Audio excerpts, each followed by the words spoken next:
He was wanted for a series of violent rapes, but tonight this man, 37-year-old Jerome Chavez Jr., is in jail.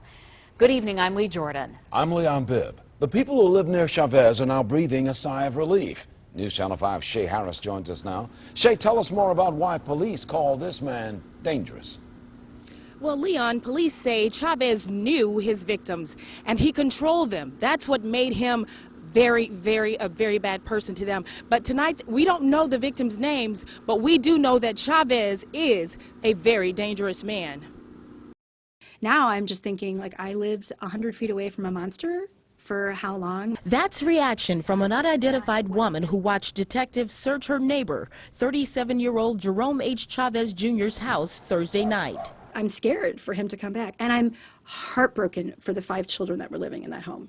I mean, who knows what they were exposed to. Parma police detective MARTY COMPTON says Chavez raped multiple victims. Fortunately, we've got a very bad individual off the street. Chavez was captured at a Brooklyn home where a young man living there told us to leave. Y'all can leave.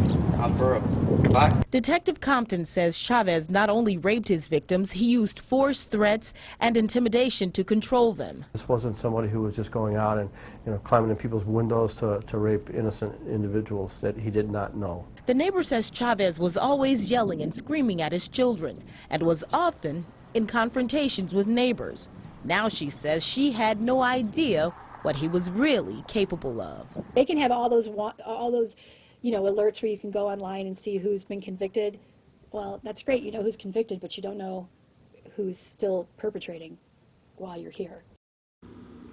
Now, police say Chavez has a very violent overall nature. They say he's been known to use weapons and having possibly stabbed someone in his past.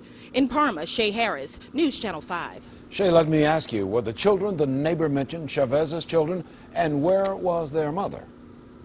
Well, yes, those were Chavez's children that the neighbor talked about. They range in ages from what I understand, elementary school age to high school, 3 girls and 2 boys. And she told me that there is a mom, but that the mom is the only adult in the home who's working and that she's never there, basically. Shay Harris handling the story for us.